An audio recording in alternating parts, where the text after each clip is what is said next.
Welcome to the Medicare Medicaid Assistance Program Orientation. Thank you so much for devoting the time to viewing this orientation, and thank you so much for deciding to spend your time in joining us in helping Medicare beneficiaries.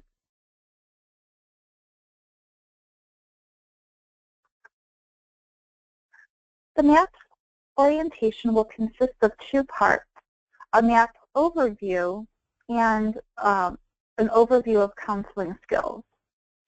In the MAP overview, we will cover who we are, our mission, what we do, how we are supported, our MAP team members, next steps, and team member benefits.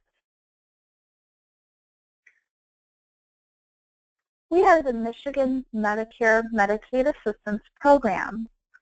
This program is a nonprofit, volunteer-based organization. We're funded primarily through federal and state grants. Therefore, we are a free service serving Michigan residents.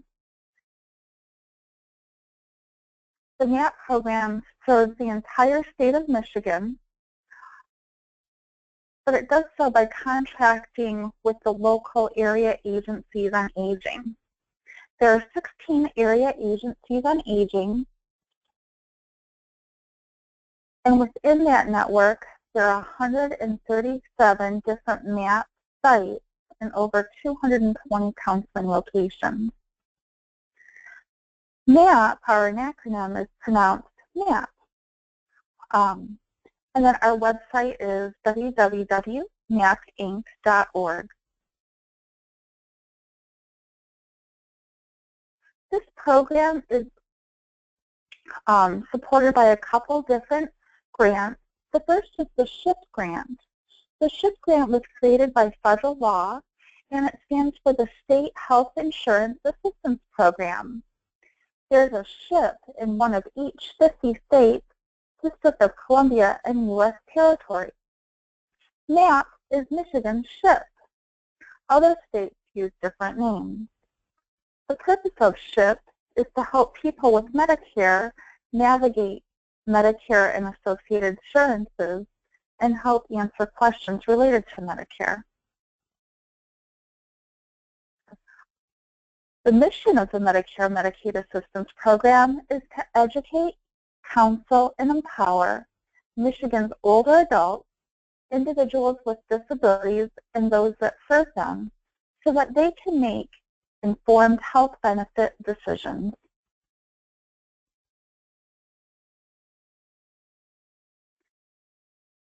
Our MAP counselors have no insurance industry connection, so there's no endorsement.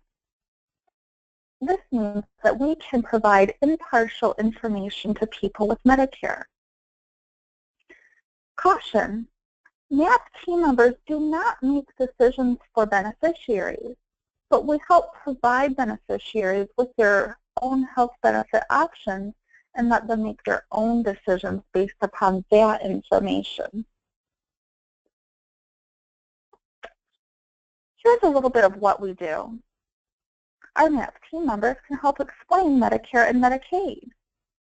We can help compare or enroll people in Medicare prescription drug coverage. MAP team members can review Medicare supplemental insurance options, clarify Medicare health plan options, help people explore long-term care insurance options, provide assistance or guidance about unpaid medical bills, report Medicare and Medicaid fraud and abuse or scams or theft. Our MAP team members can help assist with applications for Medicare for individuals turning 65, Medicaid, Medicare Savings Program, Extra Help, also called the Low Income Subsidy, and Medicare Supplemental Insurance. The MAP program is funded through grants provided by the Michigan Aging and Adult Service Agency, the Administration for Community Living, which is a department of the U.S. Department of Health and Human Services, Center for Medicare and Medicaid Services. The funding that we use provides support to help us have a website, resources, and tools. It's important to know that how we're supported, because one of the big things about this program is reporting of requirements. We must tell our funders how we've helped people. And so this means that for every person that we serve, we have to fill out a form that we report to our funders that tells us the time that we've spent with the clients and how we've helped the clients. We also report outreach events and training time as well.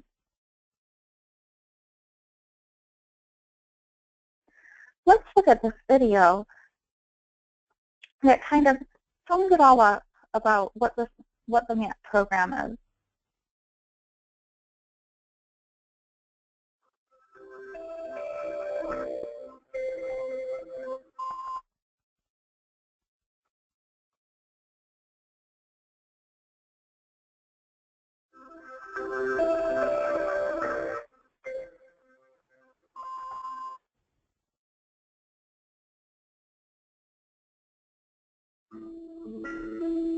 What do you know about Medicare? Are you Medicare eligible, or do you know someone on Medicare? Do you know when you should enroll for Medicare coverage? If you're working past 65, do you know how Medicare works with your employer's group health plan? What about supplement insurance and prescription drug coverage? Have your Medicare claims been denied and you don't know why? You or someone you know may have questions about Medicare benefits. You are not alone if you don't know the answers to these questions. Medicare can be complex and sometimes confusing. Where can you go to get help? Help is just a phone call away. Right here in Michigan, you have an unbiased and confidential resource ready to help. And it is totally free of charge. The Michigan Medicare Medicaid Assistance Program, or MAP for short, is here to help seniors and others on Medicare understand their rights and answer their Medicare questions. Michiganders helping Michiganders. With 700 plus certified counselors statewide trained in Medicare and Medicaid law and regulation, with experience in health insurance counseling, MAP is ready to advise Medicare beneficiaries and their families on how to solve Medicare-related problems, protect your privacy, and MAP provides all of these services to you at no charge. MAP is not an insurance agency. We do not sell anything, and our counselors do not ask for money. Volunteer counselors do not provide legal advice, sell, recommend, and endorse any specific insurance product, agent, or insurance company. They provide you only with impartial information and objective education so that you can make your own decisions. MAP's goal is to empower you to better understand your health benefit options and enable you to make the best health insurance decision for you. It is very important for everyone becoming eligible for Medicare and for those already on Medicare to get accurate information about coverage and delivery options. Attention to these issues will help you avoid serious and costly problems later. How can MAP help you? Working with a MAP counselor over the phone or in person, you will receive one-on-one counseling to help guide you through the Medicare maze. Need help understanding your doctor bills, hospital bills, and Medicare summary notices? Counselors are there to help you sort out and reconcile your Medicare bill and help you figure out what has been paid and what you need to pay. Are you eligible for low-income assistance? MAP can help you there too. Counselors will help you determine if you are eligible for the Extra Help or Medicare Savings Program. Counselors will educate you about your rights for quality care and your options of appealing Medicare decisions. MAP counselors have assisted many thousands of Michigan citizens and saved them many millions of dollars in out-of-pocket expenses, bringing peace of mind to those who are often confused and frightened when they deal with unfamiliar and difficult government systems. MAP counselors are available in your local community. You or someone you know may have questions about Medicare benefits. You are not alone if you don't know the answers to these questions. Help is just a phone call away. Call today to 1-800-803-7174 to get started with your free confidential assistance. Let MAP be your guide. Know with confidence you have the right Medicare coverage for you.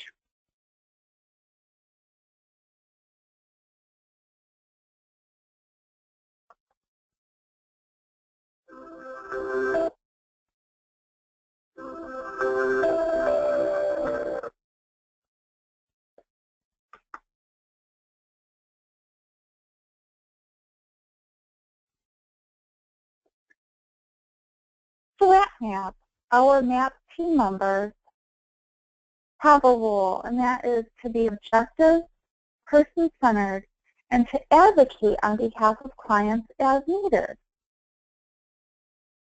We're objective by providing information that is impartial, neutral, independent, and factual.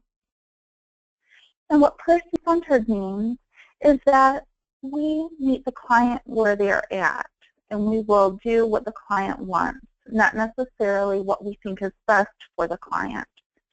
A really good example of that is somebody may qualify for low-income benefits through Medicaid, but that person may not want to apply for personal reasons, and that's okay.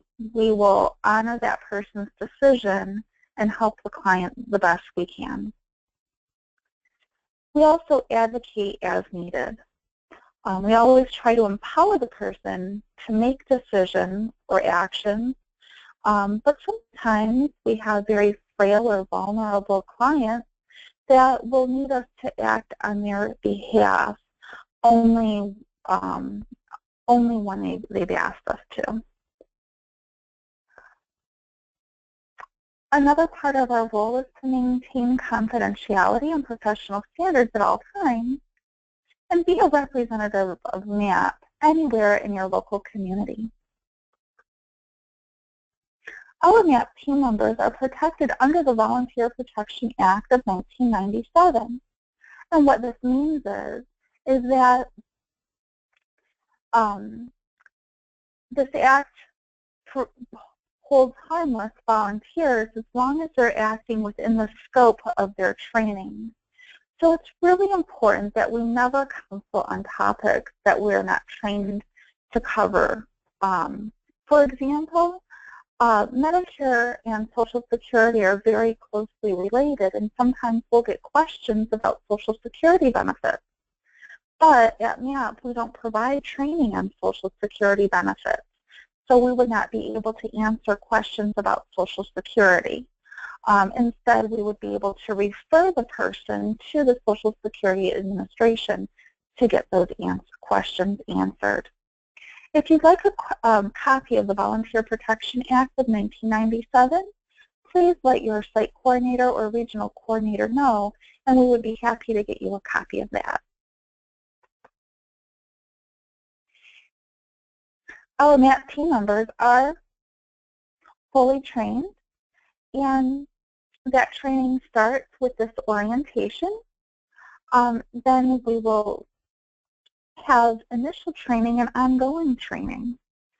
So the initial training is a combination of online self-study computer modules and in-classroom exercises. The online will provide the basics of Medicare and associated insurances, and the classroom will help reinforce that material through an overview and then interactive exercises that will help you put to practice what you've learned. We also provide monthly update training.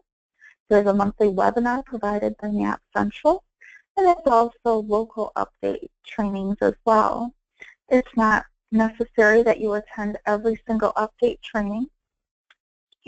You only need to attend 2 update trainings per year, but we like to offer as many opportunities as possible to provide you with the support that you need to provide correct information as part of your role in MAP. We also provide specialist training. For example, if you'd like to become a Medicaid specialist, that training is offered July of every year. Our MAP team members are certified So when you finish your initial training, and after you complete 18 hours of counseling within the first 6 months, you'll become a certified MAP counselor. Also, you'll be certified as a senior Medicare Patrol fraud counselor. There's an online training component and certification testing. Our role with MAP,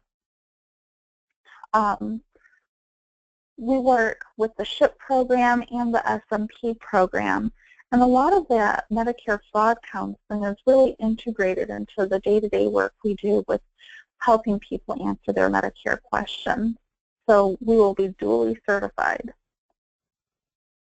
And then every year we have a recertification process.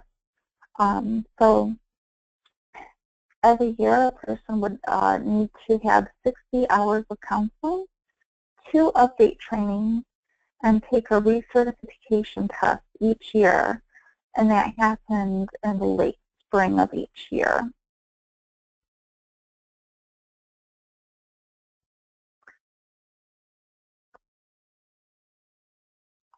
Our MAP team members are fully supported. So, you know, you are the primary people that interact with our clients. And we have a local team, and that local team consists of other volunteers.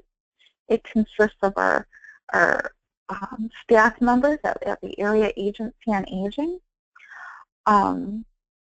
Also, we have coordinators. We have site coordinators that provide more of the local assistance at your county level. And then we have a regional coordinator that's in charge of the whole and AAA region. And they're here for you as well. Additionally, our MAP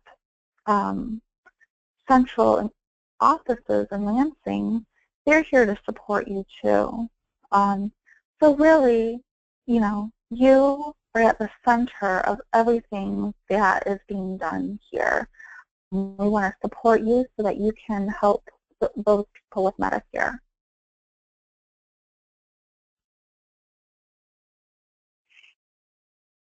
So after we conclude today's orientation, the next steps will be to take the initial training.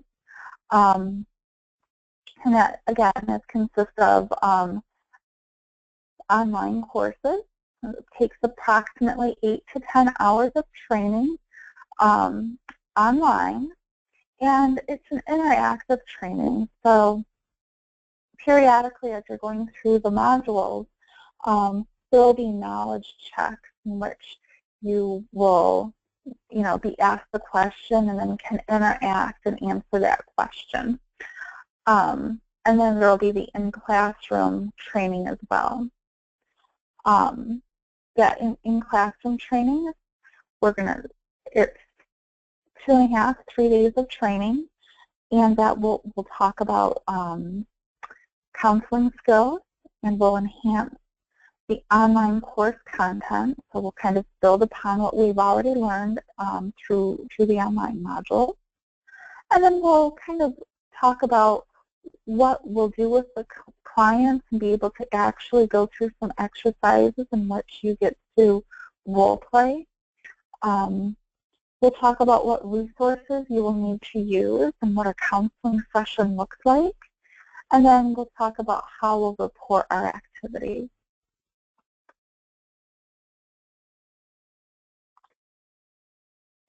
The training that you'll receive is based off of the Medicare News book. This is an excellent reference for you. So if you did not receive a hard copy in your welcome letter, you will receive a link to an online copy. It's not necessary for you to have this in order to go to training, but it is also a helpful resource for you to have. And it's a go-to reference for Medicare Part A, B, C, D, and Medicaid.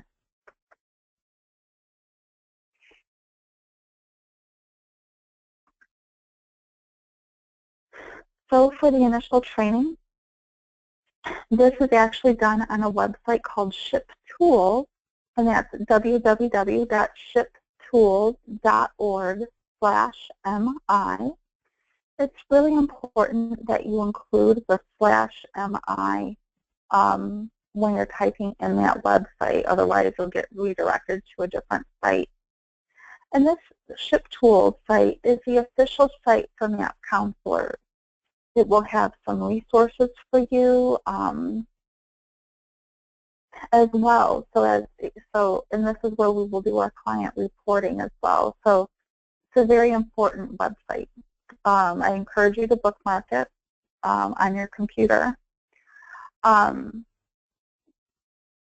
You'll be provided with resources, and that will be the MAP Counselor Toolkit, forms, tip sheets, and fact sheets, training and testing, activity logs, and a calendar.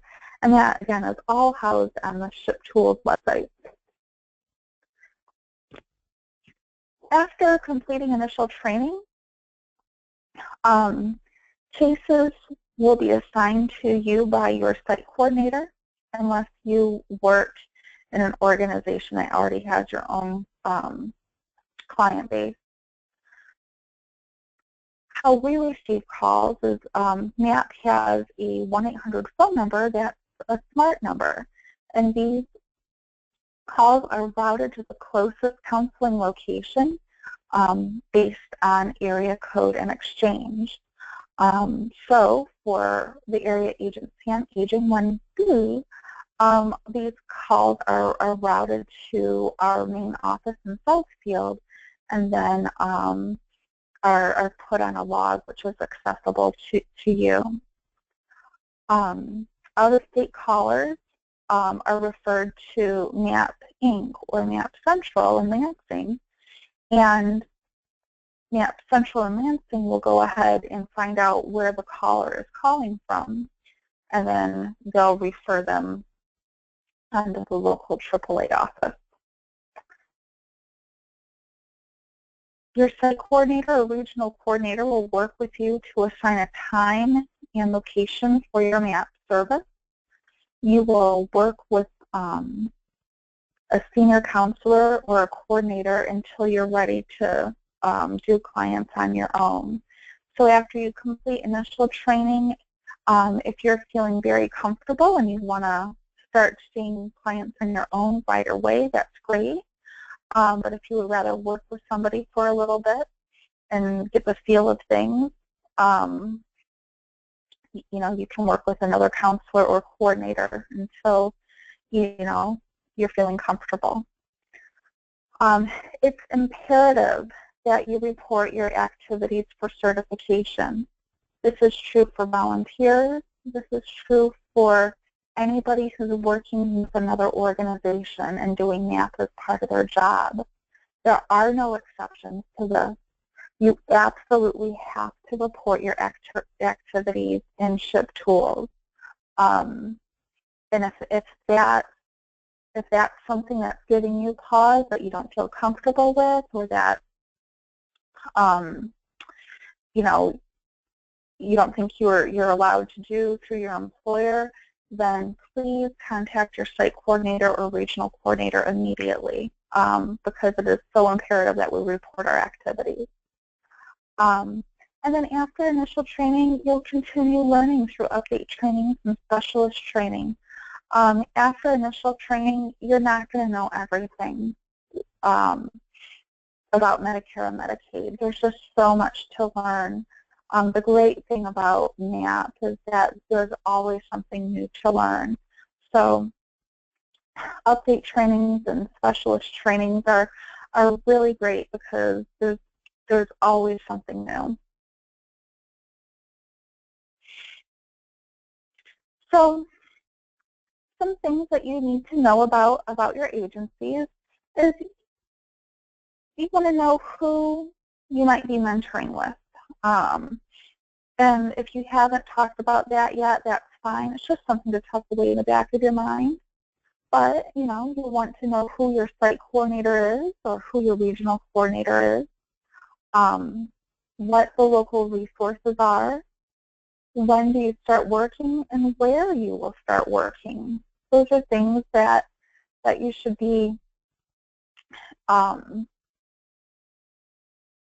thinking about now, and as you're going through this training process, you should be kind of talking with your site coordinator or regional coordinator about what that process looks like for you. Well, the MAP team member has some great benefits. This program will allow you to make a difference in your community. You get to assist people with health benefits, help people save money, positively impact other people's lives, meet new people, experience professional growth, educate the Michigan public, and be a part of a dynamic team. Welcome to the MAP team. We're so glad to have you. So that concludes the first part of orientation.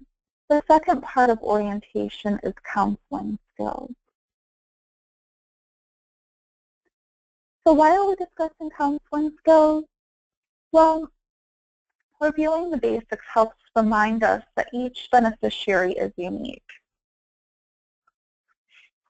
In this section, we will cover the MAP counselor's role, preparing for the counseling session, developing beneficiary trust, active listening, and signs of a successful counseling session. The MAP counselor's role is to provide accurate, objective information in a supportive manner so beneficiaries can make informed decisions. Caution, MAP representatives do not make decisions for beneficiaries. Please provide beneficiaries with their health benefit options and let them make their own decisions based upon that information.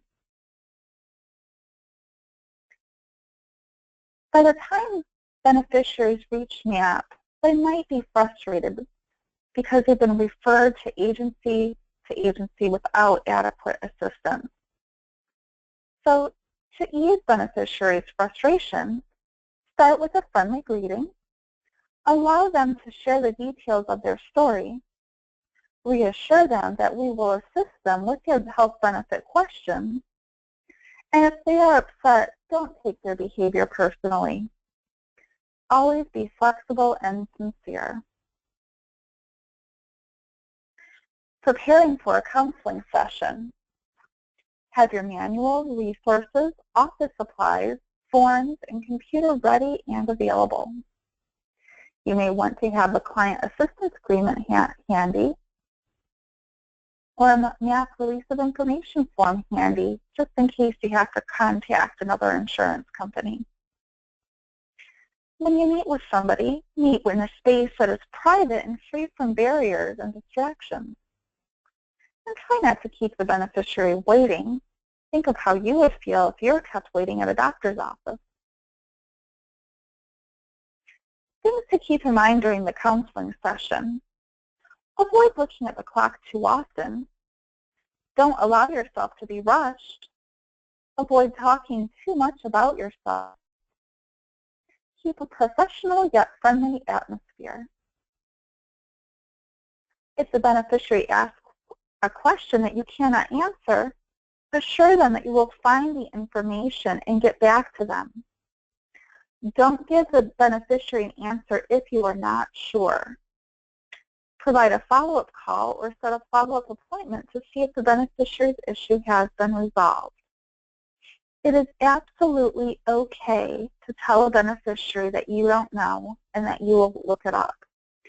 Even people that have been with the program for 10 years still have to look up questions. It's impossible for us to have every answer to every question. So it's more important that we give them the right information rather than an immediate answer. At the counseling session, try to enjoy the session. Helping people solve their health benefit problems and access appropriate coverage can be a rewarding and empowering experience. Developing trust. Asking beneficiaries to provide personal, financial, or medical information may make them weary of your motives. Try to gain the beneficiary's trust by being sensitive and respectful, explaining why such personal information is needed, and explaining to them that this information will not be shared with anyone other than the assistance program to which they are applying. Show the beneficiary any forms or assistance applications that require specific financial or medical information. If the beneficiary refuses to provide the necessary information, provide the contact information of the program so that he or she can contact them directly. Seek the beneficiary's permission before talking or acting on his or her behalf. Be an active listener. Dr. Thomas Gordon, author of the book Parent Effective Training, The Concept of Active Listening, provides us with the following listening skills. Active listeners are sensitive to both the emotion and content of the words. Clues to a person's emotion can include tone of voice, mannerisms, or body language. Active listening skills include minimal encouragers, and that would be when somebody's talking to you, when you say, okay, go on. Emotion labeling, so when you're hearing somebody's story, stopping and repeating back, well, you sound very frustrated with this process, or, wow, after everything you've been through, it sounds like you are quite frustrated. Consensual validation. So that might be, oh, I can understand why you feel this way. Or, oh, it sounds like you've been through a lot. Questions as statements.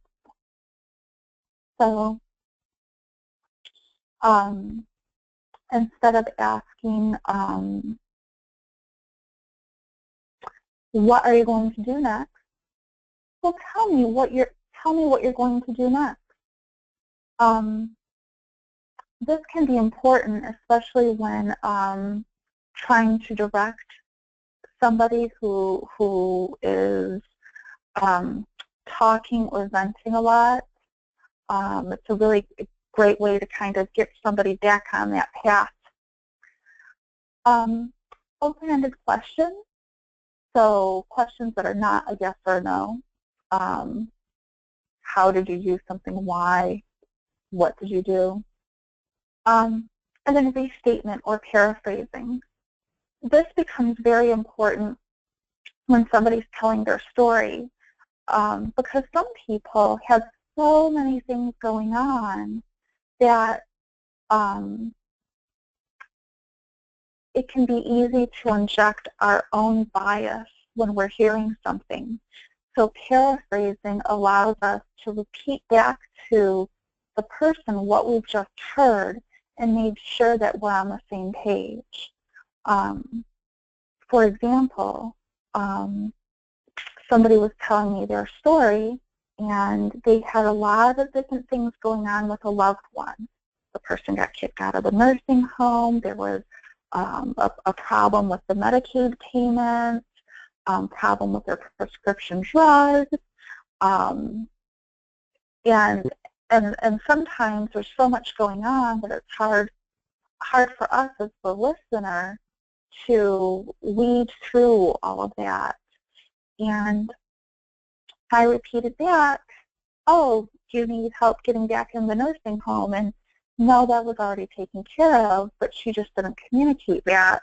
The problem was the prescription drugs. So restatement or paraphrasing helps us to make sure we're on the same path together so that we're not spinning our wheels trying to solve one problem when really they want the other problem fixed. So minimal encouragers, those are conversational fragments like yes, I see, very useful during the early contact phase of a phone call or an interview. And it helps prevent long silences, which are counterproductive to making a connection. Emotion labeling, identifying important emotions and label them. Useful for clarification, especially during the initial contact phase. And it lets the beneficiaries know that they've been heard and displays your understanding of what the beneficiary is expressing. Consensual validation recognizes and reassures the beneficiary that it's okay to feel frustrated or worried or whatever. Honesty and sincerely reiterate what you understand their current needs to be and state how you may be able to assist them in resolving those needs. Questions as statements.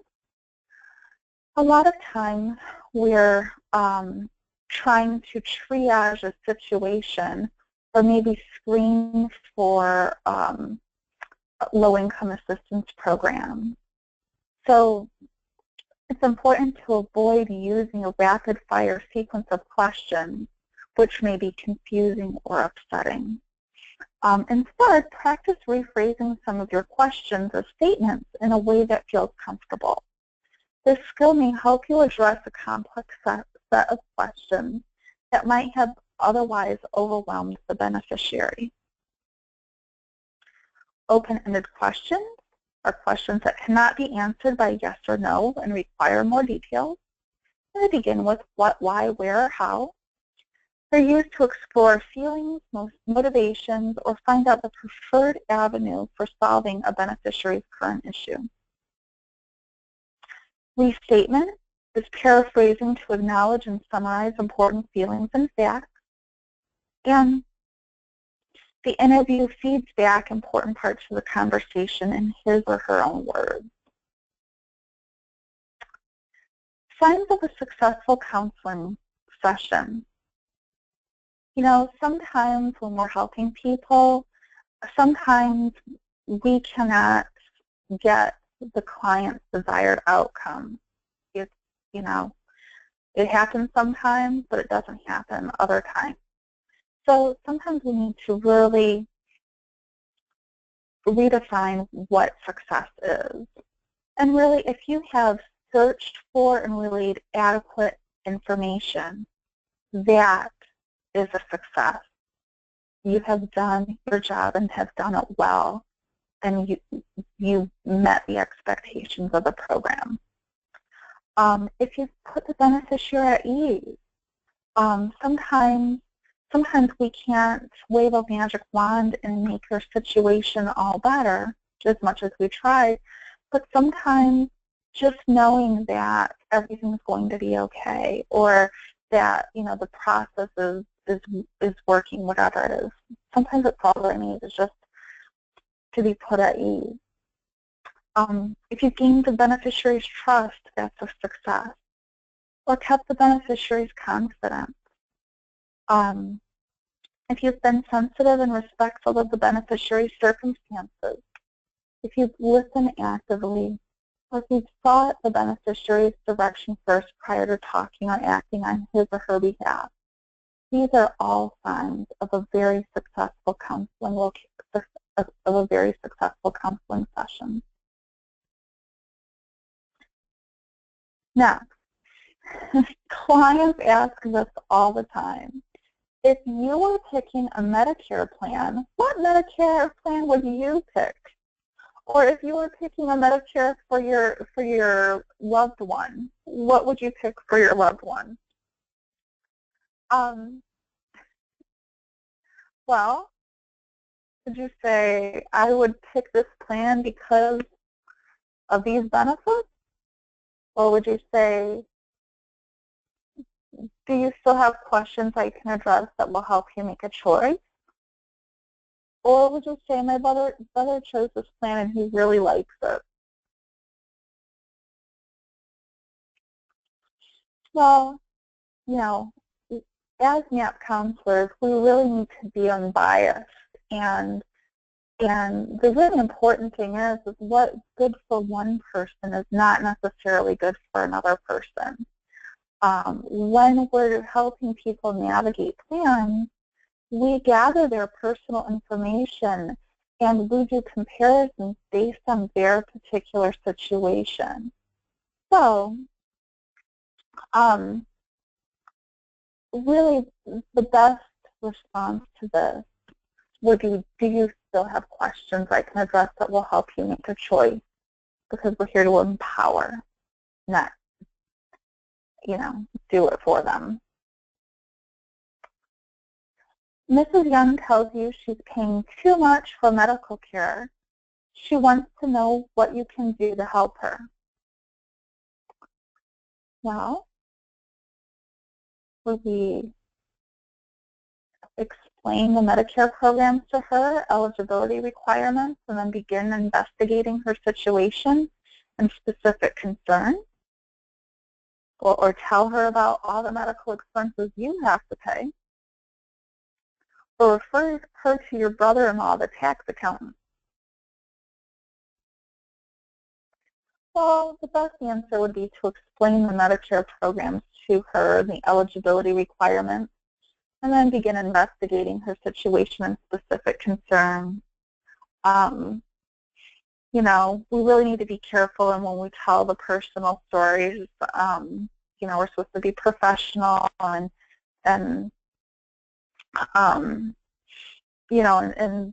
sometimes, that can cross the line. So just, it's not a deal breaker. Just be careful about that one. But we really cannot refer any of our beneficiaries to any specific doctor or accountant or lawyer, but we can refer to organizations that can refer them. So again, we have to be unbiased. So what we've covered is the MAP counselor role, preparing for the counseling session, developing beneficiary trust, active listening, and signs of a successful counseling session.